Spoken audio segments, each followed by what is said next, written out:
So now spawning up in our northern position here as our blue Protoss. Currently 1-1 with his opponent. He goes by the name of SKMC. And down in the bottom left from Team AZUBU, it is viOLet. And I love that AZUBU is actually picking up a ton of new players now and is making headway straight into the next GSTL. That's gonna be fun to watch because they've picked up a very few interesting players. They actually picked up Top, who I cast yesterday. Yeah. Who we haven't seen forever. And he actually looked all right. He didn't look too bad at all. So he was going up against Revival, I think, and run for his money, but not winning in the end.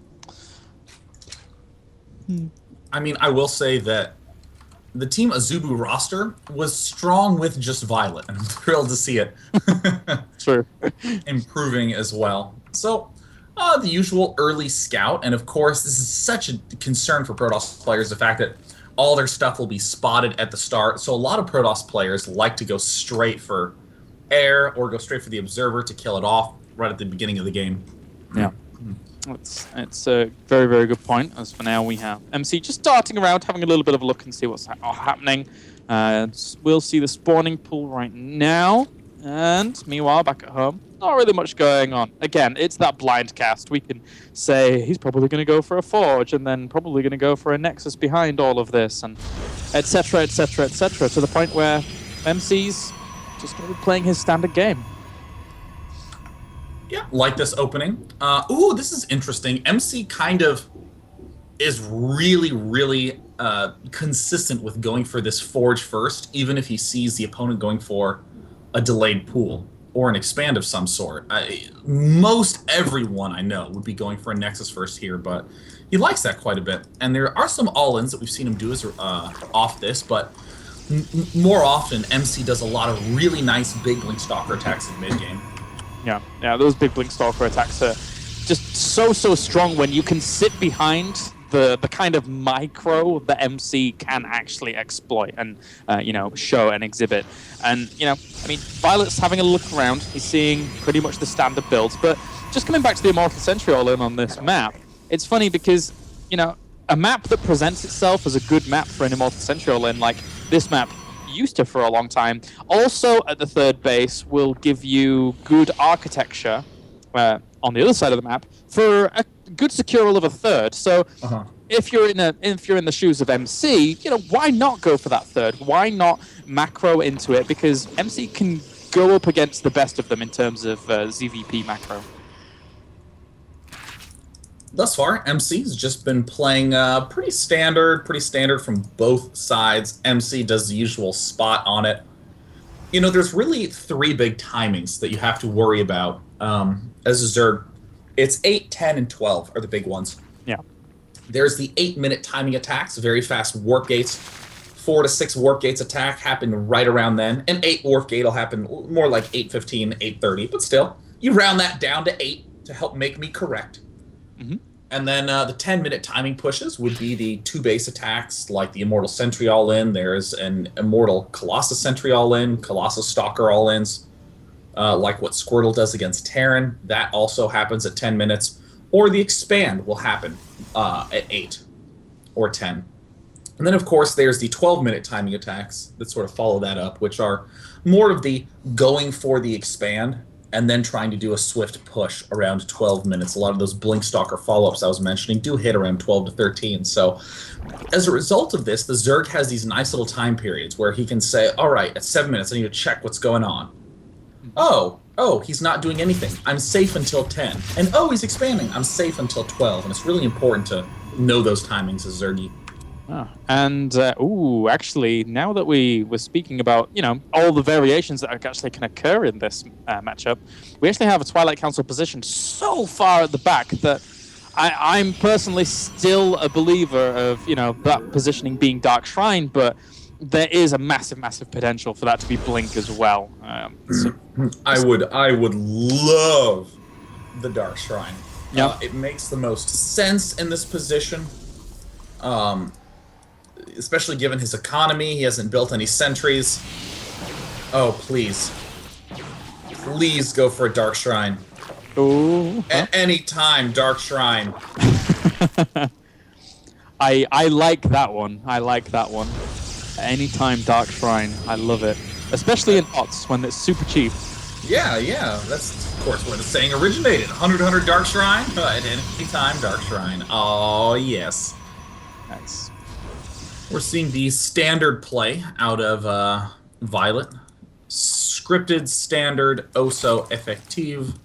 And now with that Dark Shrine about halfway done. You know, if you're in Zerg's shoes, Kellaris, you're going, all right, 8 minutes passed. I'm good. I don't have to worry about anything. He's actually not going to attack me. But that is a mere mirage of hope for the late game. There's Dark Templar coming, Kellaris. Yeah. And that's a pretty darn formidable form of aggression if you're not prepared for it. But oh, he's building spore crawlers. He's like, oh, no way. He didn't see anything. He didn't see any tech other than a robo facility going down now. So he's assuming, well, you know, maybe there's some kind of air or anything else other than a robo coming. So, you know, spore crawlers deal with everything pretty well that isn't a robo. Wow. At this point in time, the Dark Shrine is not really going to be particularly effective. It's hard to go DT and then transition into Zealot Archon. You can transition into Mass Gateway plus Blink, however, you really kind of wanted to get the +1 attack upgrade. Yeah. Look at this. Also getting a Warp Prism. I find that to be a smexy little transition going on there. Ooh. He might be able to pick off this Spore Crawler and do some damage, but I think it's smarter to be conservative, pull back a little bit, and try to engage up on the high ground. Yeah, I think that, you know, maybe MC with the Spore Prism is under the assumption that his opponent is only taking precautions with Spore Crawlers, like on the extremities of his entire infrastructure in the form of his natural and his third. And normally that would kind of block the route into the main or something like that. So picking them up and trying to drop them in there is a very, very cool little try. But there is still that Spore there. But no creep actually properly conjoined in those bases. So, but still, we'll see if it works. All right, there's the Warp Prism coming up. I'm so excited, Kellaris. Oh my god, I'm freaking out. Oh, this is going to be excellent. Moving up to the high ground. There is detection up there. Blink, Immortals, variety of other things going down. How's it going to pan out? Spine and Spore up in the main. Will we be able to do anything? Oh, no. Ah, brutal. Oh, he's trying. But even the Overseer is en route to try and actually deal with this. And all of this is going to get surrounded. He got a Queen for 2 Dark Templars. I can't help but feel that's just not enough.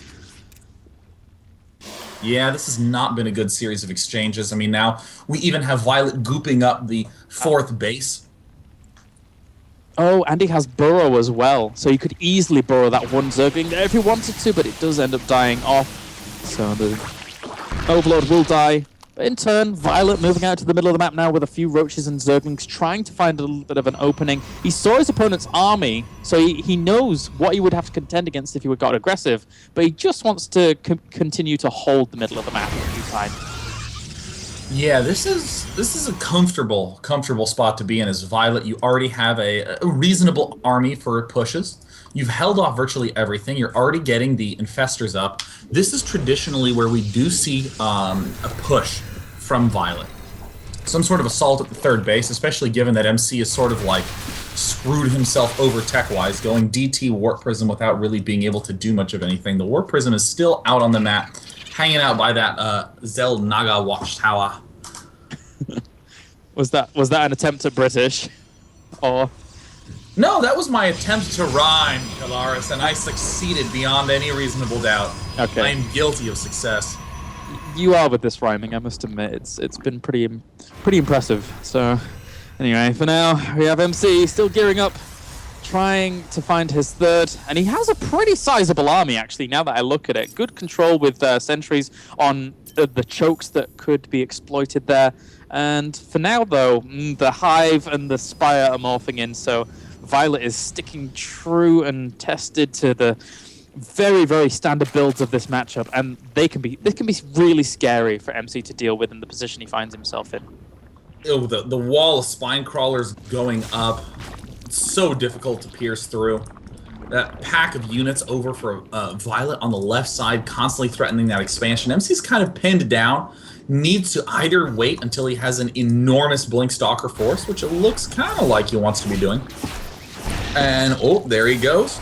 Looks like he is doing, again, this big mid-game push with nothing but Blink Stalkers, hitting at this vulnerable period before the Hive is done, and before even a lot of the Spine Crawlers are done. Yeah, this is the critical mass of Blink Stalkers can actually really work wonders to the point where you oftentimes underestimate the critical mass of Blink Stalkers, but actually viOLet pushes in while some units were warping in, trying to deal with those, but is unable to. Those Immortals need to get up into the front. That Warp Prism is going to be so key for continuing to reinforce, and then just slipping up into the main base to do a big DT. And Zealot warp in. Dark Templar also sort of poaching along the edges to make sure that MC's covering those. And there's another big warp in with Stalkers, and oh, classic viOLet style, it's a counterattack. Oh god, he loves this, and it's actually, there's so much room to exploit here. The third is completely going to be ransacked. There's only 2 cannons there to be able to deal with it. MC realizes that this is going on. He has to go for the full base trade scenario, and right now, viOLet could actually crush through a lot of these locations very quickly, but MC has a lot of firepower as well. There goes down the third base for MC. viOLet sweeping up at the same time MC sweeping up. It is going to be a massive base trade. The only functioning base is going to be that fourth for viOLet. No, actually 2 Stalkers there are picking away at it slowly. Roach's Lings just swarming up to the high ground. We see MC desperately trying to build a bunch of cannons, but the pylon powering it gets killed off. And up in the main base, an enormous swell of Spine Crawlers trying to hold this off, but MC gets there too early. Oh, viOLet wants those Corruptors out. He's making 6. They're all in the main base in those eggs, so if the Stalkers actually catch those, he won't be able to morph in any Broodlords whatsoever. And actually, he's sat right on top of them. A lot of the drones are burrowed there as well. He needs to kill off those 6 Corruptors, but at the same time, I think he might actually just get eliminated. He has 1 pylon down to the bottom right-hand corner, but not much else. He's trying to pick off the Corruptors, blinking forwards, trying to bring them down. He brings down 4 in total, weakening 2 as well.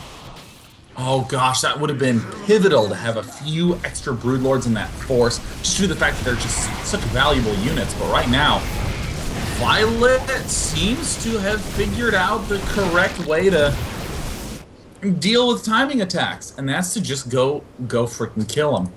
Yeah, seems so. And I mean, he killed off the Greater Spire as well. He could have morphed those 2 Corruptors into Broodlords. Even just that small amount would have been even super useful, but still, MC here scrambling. He's trying to find all the buildings of viOLet. Well, but viOLet knows exactly where the last pylon is, but he starts a Nexus on the edge of creep. If those drones just unburrow in the main of viOLet, they'll spot that very, very quickly. Oh man. Oh man, what a weird position to be in. It looks like the pylon, viOLet is abandoning it as MC starting to split up all his units. Not really that much money for viOLet. viOLet needs to cancel these and get a few extra funds so he can rebuild in his own main. That's about the safest spot he can hope to be at. That is such a risky Nexus position from MC, but keep in mind he does have that Warp Prism floating with all of his workers inside of it. Yeah, he still has a lot of money to keep throwing down buildings. This is going to be very, very close indeed. I don't really think viOLet wants to actually engage this army. It's so strong. He has so many force fields, catching a few of those roaches in turn. And again, he actually +3 weapons as well. That's a huge big deal here. Oh my god, he's spotted the Nexus, and it looks like viOLet is beelining everything up to that top side. There's a pylon hiding in the corner. MC re-expanding to that top side, but I think this may have been the big mistake for viOLet. He walked too many units up to the main base, and now MC is surrounding him. Oh, he's going to actually go for the engagement, and he will catch a few more roaches for his troubles here. MC's forces are completely split off from one another, but there's just so many hatcheries everywhere. I don't think he can actually catch all of these buildings while still trying to expand himself and trying to defend it, but he catches even more infestors there. And, you know, I knew that those drones were going to spot the Nexus, but I didn't expect them to actually try and kill the Nexus themselves. That was pretty cool. Oh gosh, that one hero probe down in the bottom left holding out with that pylon. But these roaches are going to be able to find these expansions. There will be a cancel. MC splitting off his units. Oh gosh, whoever wins this game is going to be a jovial gent. I mean, this is such an exceptional decision-making game from both players. But it's just so hard to know who's actually in the lead or not. There's actually the drones heading up to kill off the top Nexus. And meanwhile, viOLet gets caught on his own ramp at his main as MC kills off a lot of free units there. viOLet doesn't have much more left. Fantastic force fields there by MC once again, catching the remainder of this force. GG! GG! Wow! MC pulled that one off! What a crazy base trade!